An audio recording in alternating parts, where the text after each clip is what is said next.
Obrigado. Senhor Jesus, obrigado, Pai, porque estamos aqui hoje pela graça e pela misericórdia do Senhor. É a misericórdia do Senhor que se renova a cada manhã sobre nós. É a causa de não sermos consumidos. Nós somos pecadores, nós poderíamos ser alvo da Tua ira justa, mas o Senhor enviou Jesus para receber a condenação no nosso lugar, e isso nos trouxe paz contigo e reconciliação. Nós agradecemos ao Senhor por isso, essa graça maravilhosa que nos alcançou. Nós queremos, Pai, ser discípulos melhores. Nos ajude, ministre aos nossos corações, promova dentro de nós uma transformação que só o Teu Espírito Santo é capaz de promover, que vai além da pregação, do pregador, do púlpito, do culto, do ensino, mas é algo mais profundo e espiritual que só o Teu Espírito Santo pode fazer. Nós contamos com isso, Pai, e pedimos para que o Senhor venha operar nos nossos corações, em nome de Jesus. Amém. Meus irmãos, nesses últimos domingos, nós temos falado sobre uma transformação radical que Deus pode e quer operar nas nossas vidas. Um dia Jesus estava em Caná da Galileia, num casamento, e Jesus transformou a água em vinho. Esse foi o primeiro milagre que Jesus operou.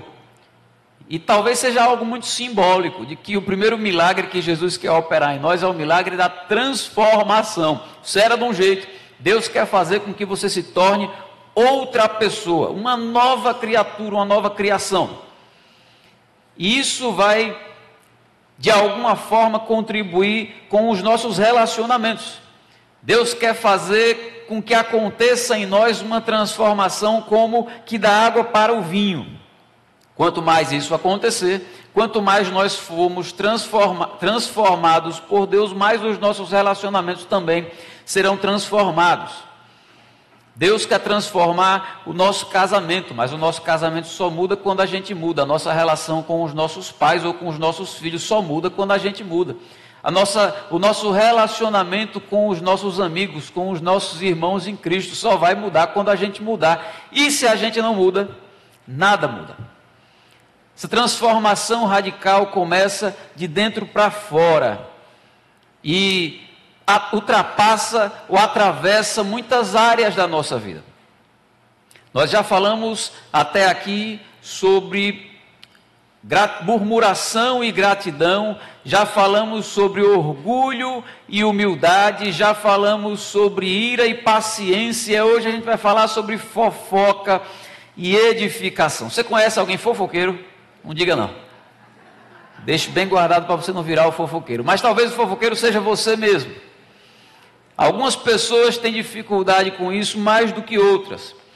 E aí eu preciso chamar a sua atenção para o tema dessa mensagem. Porque o tema não é da maledicência para a edificação. Perceba que não. A palavra que eu escolhi foi fofoca. Da fofoca para a edificação. Fofoca é um termo mais abrangente. Maledicência tem a ver com falar mal dos outros. Eu vou falar sobre isso também, mas não é só sobre isso. Porque, como eu disse, fofoca é algo mais abrangente. Fofoca tem a ver com você ter conversas que são inúteis acerca da vida dos outros. É você se meter na vida dos outros sem nenhum propósito que tenha valor. E aí você pode, todo mundo que é maledicente, está praticando uma fofoca, mas nem toda fofoca envolve uma maledicência. Mas ainda assim, a fofoca é algo ruim, não faz bem. Vou dar alguns exemplos para você entender melhor do que eu estou falando aqui. Sabe quando alguém chega para você e diz assim: rapaz, você não sabe o que fulano disse de você. Acabou com você, queimou seu filme. Ora, se o fulano realmente falou, então não é uma mentira. E também não é uma maledicência, porque você não está falando mal do fulano. Você está relatando um fato. A pergunta é: para quê, irmão? Qual o seu propósito com isso? Isso que você está contando vai ajudar em quê? Isso que você está contando, de que maneira pode trazer a unidade entre essas pessoas? Deus quer usar você como um apaziguador. Aí você está botando lenha na fogueira. Você está querendo gerar ira entre os irmãos? Você está querendo gerar ressentimento ou mágoa? Para que você está dando essa notícia? Veja a diferença. Você pode chegar para a pessoa e começar a frase igual, dizer assim: rapaz, você não sabe o que é que fulano me falou sobre você. Queimou seu filme. Aí você continua. Você diz: eu não sabia que você e o fulano estavam brigados. Rapaz, vocês têm que resolver esse negócio. Eu vou marcar um café lá em casa. Vai sentar eu, você e o fulano. Vamos resolver essa situação. É outro discurso. É outra atitude. É outra motivação. Vocês percebem? É diferente da pessoa que dá a notícia e diz: vamos ver o que é que vai dar agora. É a pessoa que está dizendo: olha, eu quero ajudar nisso que eu estou te contando. Eu quero intervir nisso. Vou dar um outro exemplo de fofoca. A pessoa chega e diz assim: eu vi fulano em tal lugar. Aí é um lugar ruim, má fama. Você diz: puxa, mas é uma mentira? Não, eu vi fulano em tal lugar. É uma maledicência? Não, não estou nem julgando fulano. Só estou dizendo que eu vi. É só uma fofoca. E aí a pergunta é: para quê? Como é que isso poderia se tornar uma coisa positiva? Irmãos, essa é uma área que a gente precisa ter mais cuidado. Fofocar também envolve espalhar boatos. Fofocar também envolve contar segredos que algumas pessoas te confiaram, mas você diz: essa bomba eu não consigo guardar, eu tenho que dizer para alguém.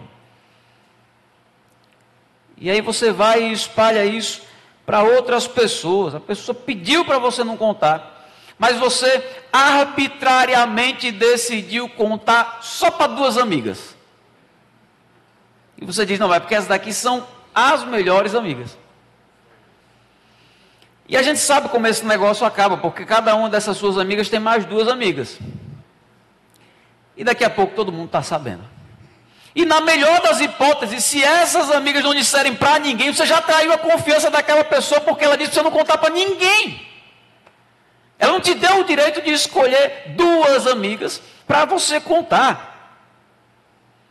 E fica pior ainda quando todo mundo acaba sabendo. Na nossa família a gente tem uma pessoa assim: é Benício, meu sobrinho. Não conta o segredo da Benício não, irmão. Ele vai falar na mesa do jantar para todo mundo. Aí eu levei ele e Tito uma vez para comprar flores para Lélio. Eu falei: vou fazer uma surpresa, vou aproveitar e ensinar uns negócios para esses meninos. Aí fui no carro dizendo: vamos fazer uma surpresa para a tia Lélia. Não é para dizer nada. Vamos lá, vamos comprar as flores. Vocês que vão escolher. Cuidado, não é para escolher nada feio não. E tem que ser um negócio barato. Um romantismo sustentável. Aí Tito falou: tio Davi, para ficar mais barato, sabe o que a gente pode fazer? A gente pega as flores que tem na rua. Aí junta e dá para a tia Lélia. Benício disse: tio Davi, para ficar mais barato, sabe o que a gente pode fazer? Dá umas pedras. Benício, pedra, as mulheres não gostam muito de receber não. Vamos dar flores. Aí quando comprei, a gente foi, e no caminho de volta para casa eu expliquei: olha, é uma surpresa. Tia Lélia gosta de surpresa. Vamos organizar essa surpresa. Eu vou entrar, aí eu vou falar para ela: olha, a gente preparou uma surpresa para vocês. Aí vem os 2 atrás, segurando o buquê. Combinado? Combinado. Vocês entenderam? Entendemos. Irmão, quando eu cheguei em casa, não deu tempo nem de desligar o carro. O Benício já saiu correndo. Foi direto onde Lélia estava e disse: a Lélia, a gente fez uma surpresa, mas eu não posso falar.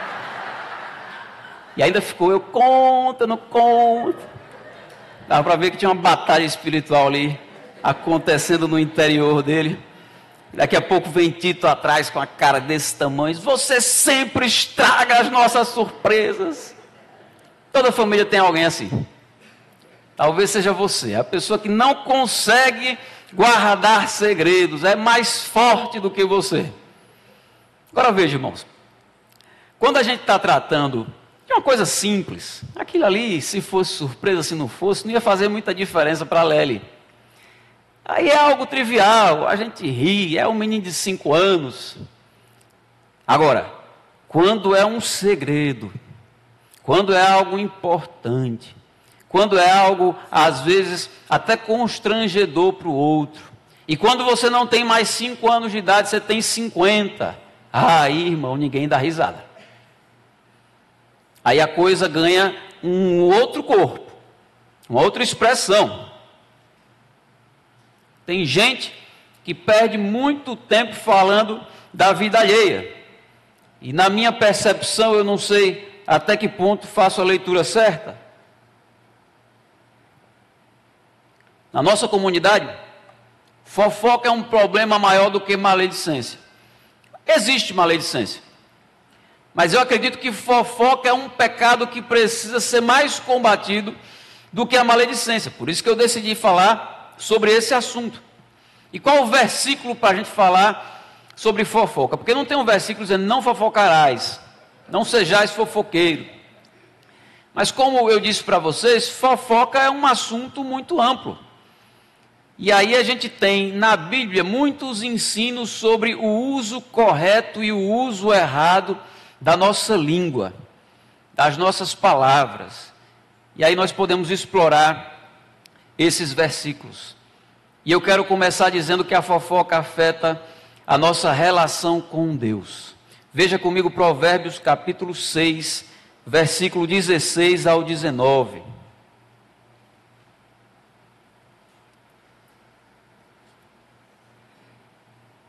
Diz assim: há 6 coisas que o Senhor odeia, 7 coisas que Ele detesta: olhos altivos, língua mentirosa, mãos que derramam sangue inocente, coração que traça planos perversos, pés que se apressam para fazer o mal, a testemunha falsa que espalha mentiras e aquele que provoca discórdia entre irmãos. Veja, queridos, há 7 coisas que o Senhor detesta. Dessas 7, 3 envolvem o uso da nossa língua. Língua mentirosa, testemunha falsa que espalha mentiras e aquele que provoca discórdia entre irmãos. Queridos, a sua fofoca pode envolver mentira ou não. A sua fofoca pode envolver maledicência ou não. Mas a sua fofoca, com certeza, vai provocar discórdia. Alguém vai ficar triste. Alguém vai se sentir ofendido. Alguém vai ficar magoado. E a Bíblia diz que Deus detesta isso. Então, você quer um relacionamento mais profundo com Deus? Você diz para o Senhor, quando você está orando, Senhor, se revele a mim, eu quero te conhecer. O primeiro passo é você parar de fazer o que Deus detesta. Porque se você quiser ser meu amigo e você ficar se aproximando de mim, fazendo aquilo que eu detesto, eu vou me afastar de você, irmão. Como é que você quer ser amigo de Deus, quer ser mais próximo de Deus, e você insiste em fazer coisas que Deus detesta? Use sua língua para edificação e não para futilidades. Use sua língua de uma forma que traga crescimento para as pessoas. Use sua língua de uma maneira que reconcilie os irmãos. Deus ama a reconciliação. Então não use a sua língua para produzir intrigas. Mas além de afetar a nossa relação com Deus, a fofoca afeta também o nosso relacionamento uns com os outros. Você sabia que tem marido que não conta segredo para sua esposa, porque ele sabe que dependendo do segredo, ela vai contar para outras mulheres? Pior do que isso, ele não precisa nem pagar para ver, às vezes já aconteceu. Ele já contou, ela espalhou, ele se sentiu ferido. Falei, então não vou contar mais. Isso é péssimo. Deus chamou vocês para serem uma só carne, o coração de um ser convertido ao coração do outro. Aí vocês estão cheios de segredo. Porque não dá para confiar. Você quer um casamento melhor? Aprenda a guardar os segredos do seu cônjuge. Tem filho que não conta mais segredo para os seus pais, porque ele sabe. Se eu contar, papai vai dizer isso aí na sala para todo mundo, mamãe vai contar para todo mundo. E pior, às vezes os pais contam o segredo dos filhos, aí o filho chega com raiva, brabo, para o pai, para a mãe, e o pai não pede nem perdão. O pai diz assim: deixa de besteira, não tem nada a ver, só contei para fulano.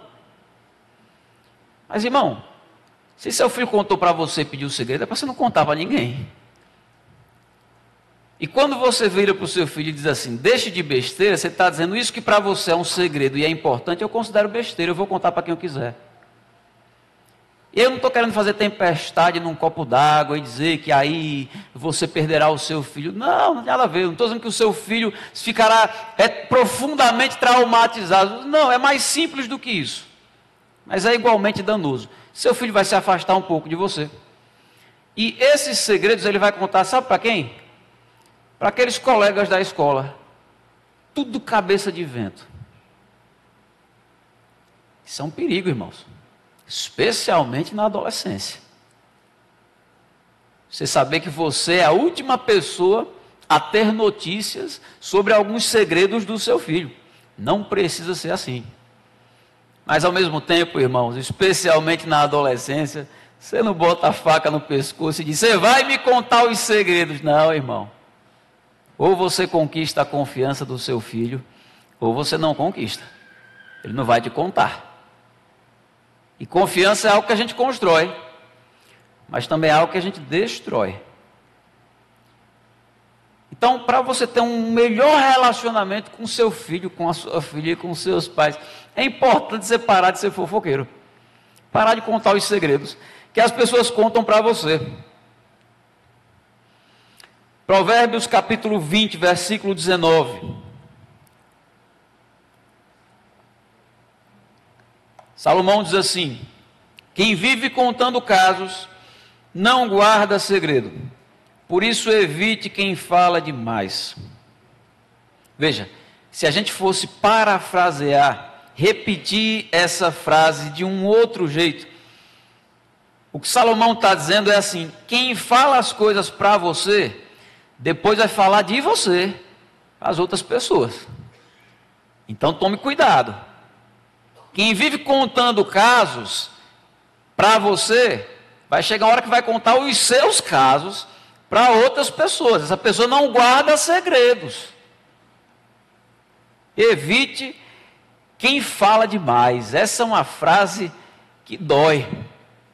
Eu fico pensando como eu ficaria triste se eu fosse essa pessoa evitada pelos outros. Você quer ser essa pessoa que os outros evitam? Sabe aquela pessoa que está o grupinho ali conversando e quando essa pessoa chega, o pessoal muda o assunto. Porque sabe, isso que a gente está conversando de maneira mais íntima, o fulano vai pegar e vai levar para outro fórum. E aqui, está todo mundo entendendo bem essa conversa. Mas se você tirar ela daqui e levar para outro fórum, outro ambiente, as pessoas vão entender meio atravessado. E aí de repente fulano vira uma pessoa perigosa. Irmãos, eu conheço esses fulanos, você deve conhecer também. Você disse: se fulano chegar, a gente muda o assunto, que isso aqui é mais delicado para o fulano ouvir. O fulano não é uma pessoa de confiança. Quantas mágoas já surgiram no contexto de igreja, porque uma pessoa decidiu abrir o coração para outra pessoa, se vulnerabilizou, chorou, às vezes confessou pecado, às vezes falou de uma crise que está passando no casamento, e depois descobriu que estava todo mundo sabendo. Algo de fórum íntimo. E você pode até dizer assim: ah, mas o fulano não pediu o segredo. Sim, irmão, a pergunta é: para quê? Você pegou aquilo e compartilhou com outras pessoas. Para quê? Isso ajudou em quê? A pessoa confessou um pecado e você compartilhou com outros. Precisava dizer que era segredo, irmão? Você presume que é segredo. E ainda que a pessoa não peça segredo, a pergunta é a mesma: com que propósito você compartilhou aquilo? Agora está todo mundo sabendo que a pessoa está passando por uma luta conjugal. Isso é um pecado? Não, é uma luta conjugal. Todo mundo passa por crises conjugais. A pergunta é: por que você deixou a igreja inteira saber que essa pessoa está passando por uma crise? Eu acho, talvez seja ingenuidade da minha parte, mas eu realmente acho que na maioria dos casos não há uma intenção perversa, maquiavélica, para dizer eu vou destruir a reputação dessa pessoa. Isso até pode acontecer quando há um contexto de muita mágoa entre um irmão e outro, às vezes inveja, mas na maioria das vezes eu acho que não é esse o sentimento, não. O sentimento não é dos piores, a pessoa não faz pensando em acabar com a vida do outro. Às vezes, irmãos, é a fofoca pela fofoca. Virou um hábito. A pessoa não está com intenção perversa por trás. Virou um hábito. Parece que a pessoa não tem assunto. Aí quando se junta com outra, procura alguém para falar da vida daquela pessoa. Agora esse problema é antigo. Veja 2 Tessalonicenses capítulo 3, versículo 11. Versículo 11 e 12. Paulo diz assim: pois ouvimos que alguns de vocês estão ociosos, não trabalham, mas andam se intrometendo na vida alheia. A tais pessoas ordenamos e exortamos no Senhor Jesus Cristo que trabalhem tranquilamente e comam o seu próprio pão. Você está vendo como esse negócio de fofoca é antigo na igreja? Paulo já estava falando sobre isso naquela época, 2000 anos atrás, exortando a igreja. E deixa eu explicar o contexto maior para você entender melhor essa passagem. No contexto dessa igreja, alguns irmãos estavam com o sentimento e a esperança de que Jesus estava prestes a voltar. Então houve um grupo de irmãos que parou de trabalhar. Sabe aquele sentimento de que Jesus está voltando, não vamos fazer mais nada, vamos só ficar deitado na rede esperando o homem voltar. O problema é que enquanto ele não volta, a gente tem que comer. A gente precisa pagar as contas. E o que é que aconteceu? A igreja começou a pagar as contas desse povo. O primeiro problema que gerou. Esse grupo começou a ser sustentado pela igreja e criar um problema financeiro para a própria igreja. Aí Paulo escreveu corrigindo isso. Paulo vai dizendo em outra passagem: quem não trabalha vai ficar sem comer. Não dê comida não. Bota esse povo para trabalhar. Mas além desse problema, um outro problema também foi gerado. É que em meio à ociosidade, em meio à falta de trabalho, aquelas pessoas começaram a se intrometer na vida alheia. E o termo grego usado aqui para intrometendo pode ser traduzido como está ocupado com o que não lhe diz respeito. Irmãos, ociosidade é um negócio que frequentemente nos leva a esse tipo de comportamento. Porque sem trabalho, sem uma atividade produtiva, as pessoas começam a cair em futilidades. Começam a se envolver em assuntos fúteis e que não lhes dizem respeito. Aí Paulo resolve essa maneira de uma forma simples. Paulo era um homem pragmático. E aí Paulo não tem muito trabalho para resolver esse negócio. Paulo resolve a fofoca dizendo assim: eu ordeno a vocês no nome de Jesus que trabalhem. Parafraseando com a linguagem mais popular, Paulo está dizendo: vão arrumar o que fazer. Problema de vocês é falta de louça para lavar. Vocês não estão trabalhando. Aí quem não trabalha, dá trabalho. Paulo está dizendo: trabalhem, vão arrumar alguma coisa para fazer, vão ler um livro, cresçam, aprendam, se desenvolvam. Para quando vocês estarem juntos, ter alguma conversa boa para tratar. Ao invés de ficar falando da vida das pessoas.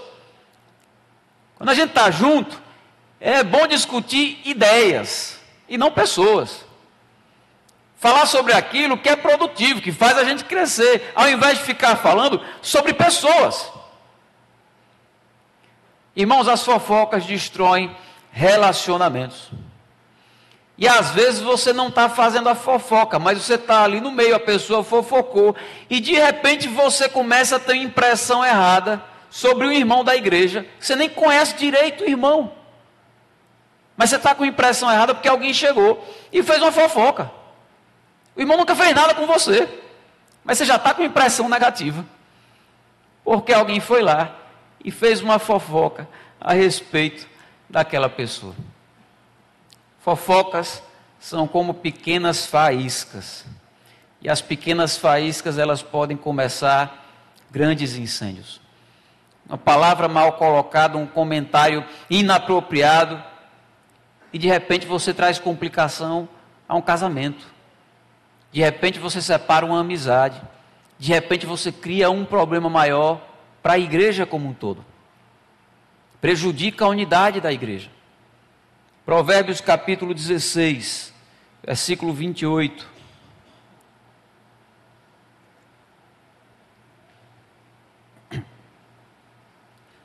O homem perverso provoca dissensão, e o que espalha boatos afasta bons amigos. Irmãos, a fofoca semeia discórdia. Às vezes até começa com um comentário inocente. Daqui a pouco esse comentário vai deixando de ser tão inocente, daqui a pouco aquilo que era algo simples se torna algo maior, e quando você percebe, vocês já estão fazendo uma acusação muito grave sobre alguém, e às vezes sem ter nenhum tipo de prova, e às vezes só perdendo tempo mesmo. Comentando da vida do irmão como se estivesse comentando ali do Big Brother. Avaliando o candidato que vai ser expulso, que vai ficar, com trivialidades. Para nós termos relacionamentos transformados, nós precisamos de atitudes transformadas. Precisamos substituir uma atitude ruim por uma atitude boa. Precisamos trocar a atitude da fofoca pela atitude da edificação. Só assim a gente vai passar a usar a nossa língua para o bem e não para o mal. Veja comigo o que diz Efésios, capítulo 4, versículo 29. Esse é um versículo muito conhecido para boa parte dos cristãos. Paulo diz: nenhuma palavra torpe saia da boca de vocês, mas apenas a que for útil para edificar os irmãos, conforme a necessidade, para que conceda graça aos que ouvem. O que aqui são palavras torpes? A expressão grega que é sapros, significa algo podre, corrompido, deteriorado, algo inútil ou algo sem valor. Então veja, nós podemos usar esse versículo, ele geralmente é usado, para dizer que os cristãos não devem falar palavrões. E está certo, são palavras corrompidas. Mas esse mesmo texto pode e deve ser usado para dizer que os cristãos não devem fofocar, porque são palavras inúteis, são palavras sem valor, são palavras que não agregam nada de bom. E da mesma forma que o palavrão ofende ao próximo, a fofoca também ofende ao próximo, também traz dano ao próximo. Mas parece, irmãos, que os crentes eles sabem selecionar direitinho quais são os pecados que podem e os pecados que não podem. Os pecados que eles vão ficar escandalizados e os pecados que eles vão fazer vista grossa. Por exemplo, se a gente está com um grupo de irmãos na nossa casa e alguém solta um palavrão, daqueles palavrões cabeludos, os irmãos ficam chocados. Alguém exorta. Se não exorta, às vezes depois o pessoal comenta. Aquele irmão se queima, ele fica visto como alguém imaturo. Rapaz, fulano é muito carnal. Soltou um palavrão no meio do churrasco. Agora, se for uma fofoquinha, tem gente que prepara até a pipoca. É para render. Os irmãos puxam a cadeira, daqui a pouco está todo mundo fofocando e ninguém se escandaliza. Ninguém para e diz, irmão, isso aqui é pecado, que é isso? Ninguém trata como sinal de imaturidade. Os irmãos são muito imaturos, estão fofocando, já pensou? Crente há tanto tempo fofocando. Não, parece que passa despercebido. Parece que não é nem pecado, é coisa de brasileiro, você trata assim como cultura. Mas não é isso que a gente aprende na Bíblia. Isso não está certo, irmãos. Como é que a gente usa a nossa boca para bem dizer a Deus e usa a mesma boca para fofocar? Lá em Tiago 3, Tiago diz isso. Como é que da mesma fonte pode sair água doce e água amarga? Como é que a gente pode usar a nossa boca para abençoar e para amaldiçoar? Tiago diz, irmãos, isso aí não está certo não. Ou somos ou não somos. A nossa língua precisa ser convertida também. E nesse texto que a gente leu de Efésios 4, Paulo diz que a gente deve usar as nossas palavras apenas para aquilo que for útil para edificar os outros. Um outro termo importante para a gente saber, edificar. O termo grego para edificar, ele é traduzido literalmente aqui como construir. E a gente usa o sentido de edificar, a gente usa a palavra edificar nesse sentido também, né?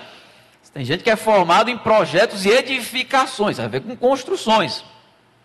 Paulo está usando aqui no sentido figurado, de algo que promove crescimento pessoal. Edificação tem a ver com isso. Então o que Paulo está dizendo é, use as suas palavras para coisas construtivas. Coisas que vão trazer crescimento. E ele termina e diz, para que conceda graça aos que ouvem. Ou seja, Paulo está falando aqui mais especificamente daquelas conversas que trazem benefício espiritual, ânimo à nossa fé, encorajamento, promove paz entre os irmãos. Mas nós sabemos que edificação é algo mais amplo. Conversas construtivas não se resumem, preste atenção nisso, a conversas somente sobre a Bíblia. Conversas construtivas não se resumem somente a conversas sobre a nossa espiritualidade. As conversas construtivas atravessam diversas áreas do conhecimento. E aí, isso ajuda a nos construir, a nos edificar emocionalmente, moralmente, intelectualmente, com a sua área de trabalho, com a sua área de atuação. Isso tudo tem a ver com essas conversas que edificam. Você tem uma conversa que no final você diz, valeu a pena. Aqui eu aprendi algo novo. Aqui eu fui abençoado. Repito, seja algo que tenha a ver com o que a Bíblia ensina, ou seja algo que tenha a ver com tantas áreas do conhecimento que são úteis para o nosso crescimento. Então, tem conversa que derruba e tem conversa que constrói. Aí agora você tem que fazer uma escolha. Que tipo de conversa você vai alimentar? O ensino bíblico nos leva a buscar a conversa que constrói. Irmãos, derrubar é fácil demais. Não vá nessa não. Isso é coisa para qualquer um, é coisa de gente fraca. O valor mesmo está em construir, em edificar, em agregar, fazer diferença na vida dos outros.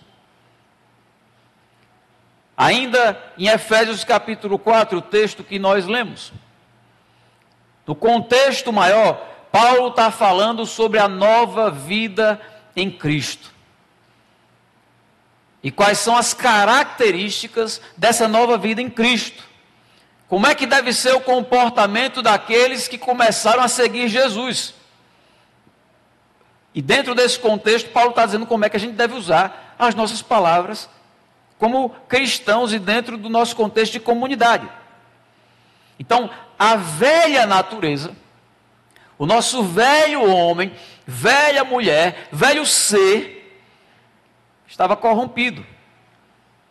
Palavras torpes faziam parte da nossa vida. Mas agora nós somos discípulos de Jesus. É o que Paulo está dizendo, no reino de Deus, a regra é não saia da sua boca nenhuma palavra torpe. Isso era coisa do passado, irmão. Agora Paulo está falando como é que é a vida com Cristo.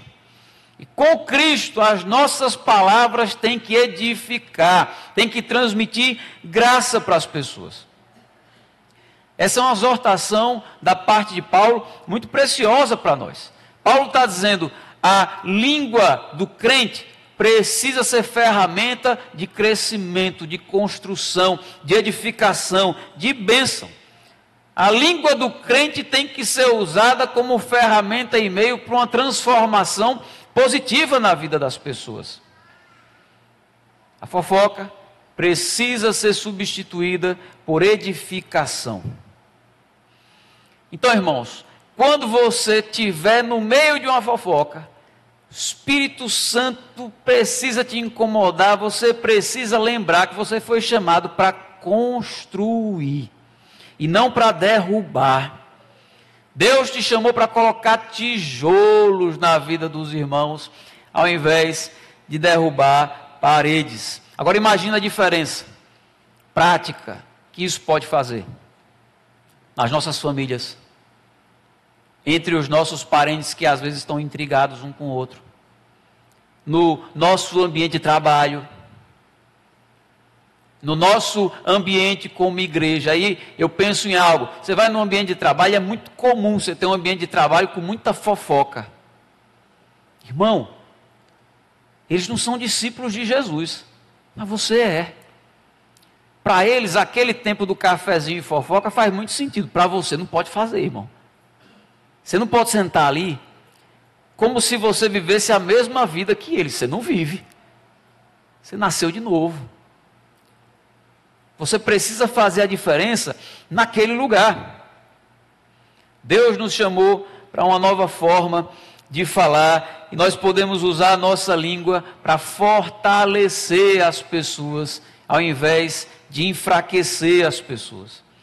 Ao invés de espalhar rumores, aquilo que você diz, eu não sei se foi bem assim, mas eu ouvi falar. Irmão, se você não sabe se foi bem assim, então nem conte. Se você já ouviu de um e de outro, nem conte, irmão. Você está contribuindo com a mentira, você está contribuindo com o rumor. E você pode estragar a reputação de uma pessoa com algo que não é verdadeiro. Jesus foi o nosso exemplo em relação a isso. Jesus foi alvo de calúnias. Jesus foi alvo de mentiras e de boatos, mas você não vê Jesus em nenhum momento se juntando com um grupo de discípulos para falar mal de Pedro. Só vamos falar de Pedro aqui, rapaz, Pedro dá muito trabalho mesmo. Não. Jesus usou a sua língua para curar, para edificar.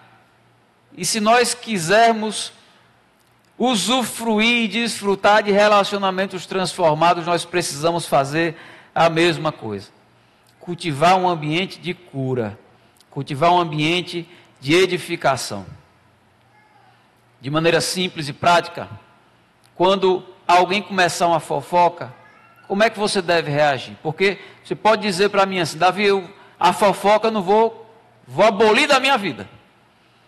Mas tem o fofoqueiro ao lado que você não tem como obrigá-lo a deixar de fofocar.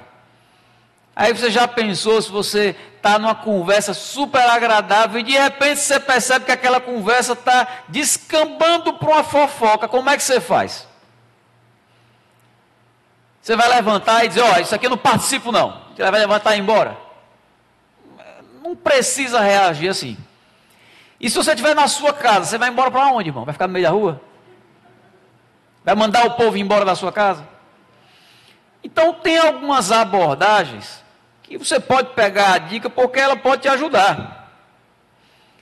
De repente o pessoal se junta e estava numa conversa super agradável, de repente você percebe que aquilo ali começa a se tornar numa fofoca. Você pode fazer uma interrupção simples e dizer, rapaz, fulano talvez tenha até essas coisas, mas fulano é um cara tão bom.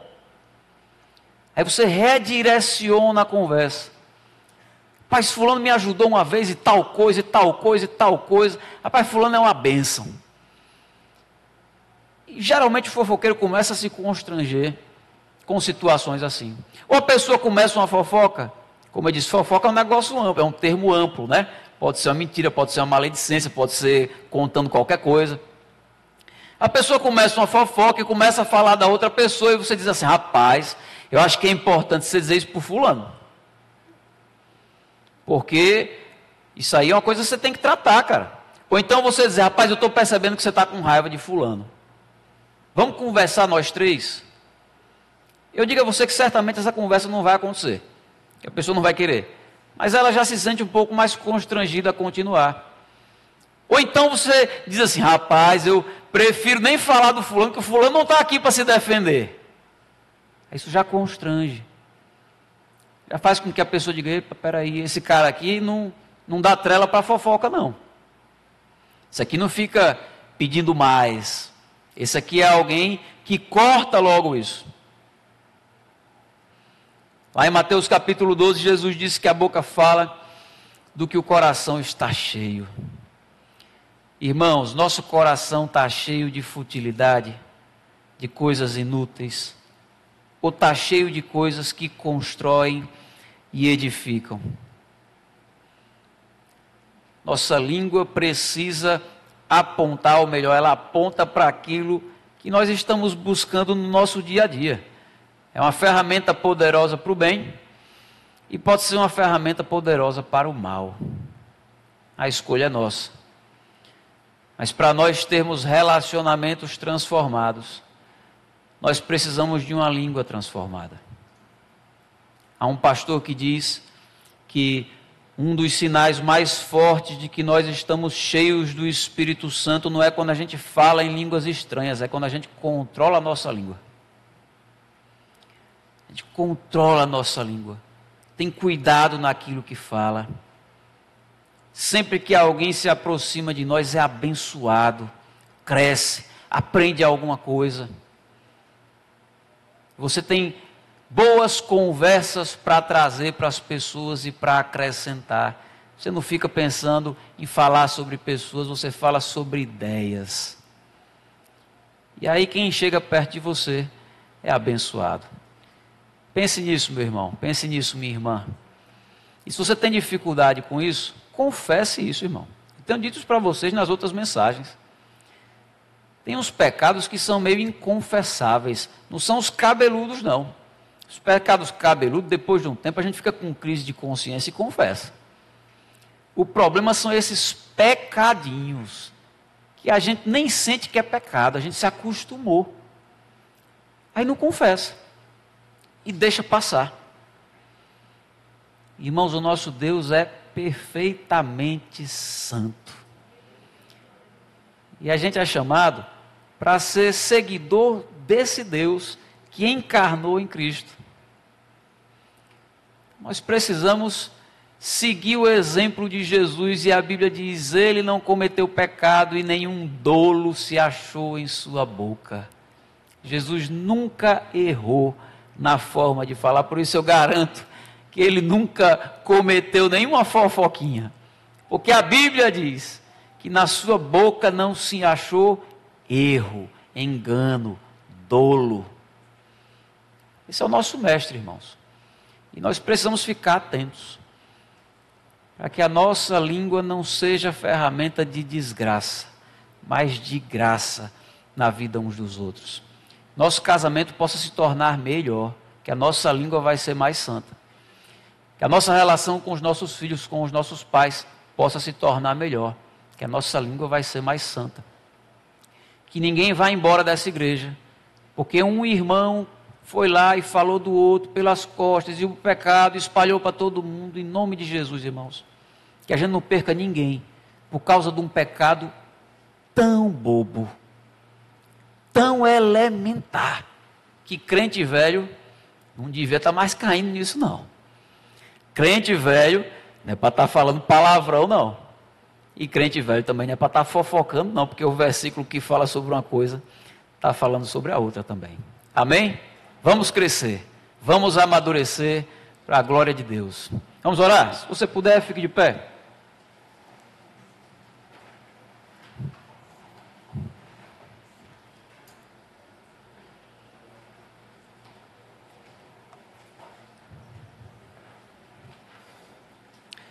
Senhor amado, obrigado porque a Tua palavra conduz os nossos caminhos e nos mostra aquelas áreas da nossa vida que a gente precisa ser aperfeiçoado e santificado. E nós queremos isso, Pai. Nos ajude nas nossas debilidades, nos nossos pecados. Nós reconhecemos que somos pecadores e queremos ser melhores, Pai. Santifique a nossa língua. Santifique a nossa mente, gere em nós arrependimento, para que nós possamos ser bênção um na vida dos outros. Em nome de Jesus. Amém. Irmãos, vamos continuar esse culto, né, e concluir cantando esta canção.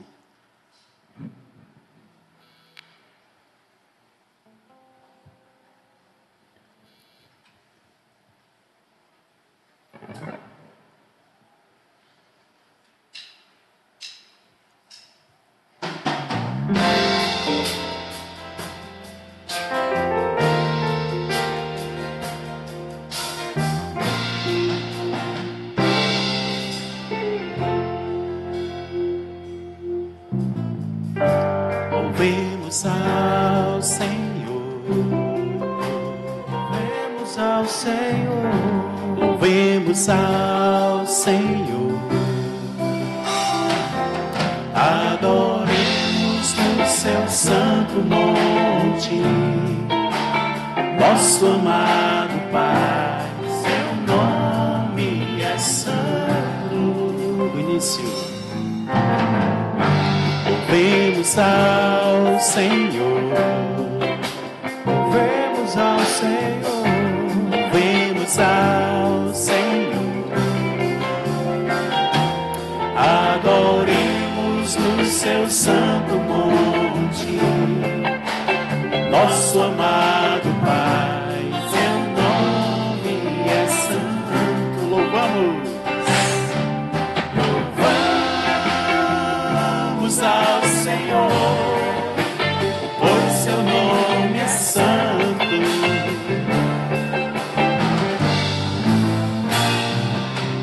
Louvamos ao Senhor, pois seu nome é santo, pois seu nome é santo. Magnifiquemos ao Senhor. É digno de louvor, excelso, excelso, supremo e muito digno de louvor, excelso, excelso, supremo.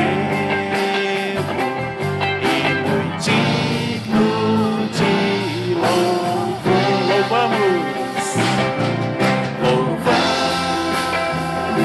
ao Senhor, pois seu nome é santo, pois seu nome é santo, tão santo. Louvamos ao Senhor, pois seu nome é santo, pois seu nome é Hosana, bendito aquele que vem em nome do Senhor. Hosana, Hosana, Hosana, Hosana ao nosso Rei. Mais uma vez, Hosana, Hosana, Hosana ao nosso Rei. Cristo é a nossa vida, o motivo do louvor em nosso novo coração,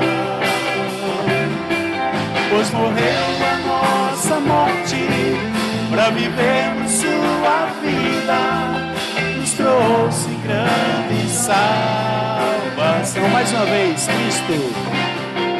Cristo é a nossa vida, o motivo do louvor em nosso novo coração.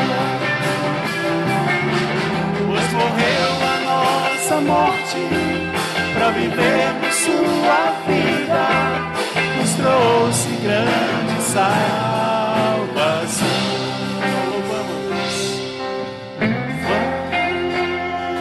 Vamos ao Senhor, pois seu nome é santo.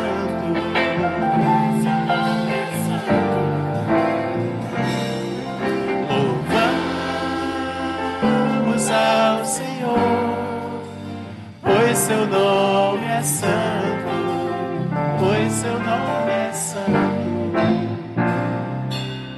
Hosana, Hosana, Hosana.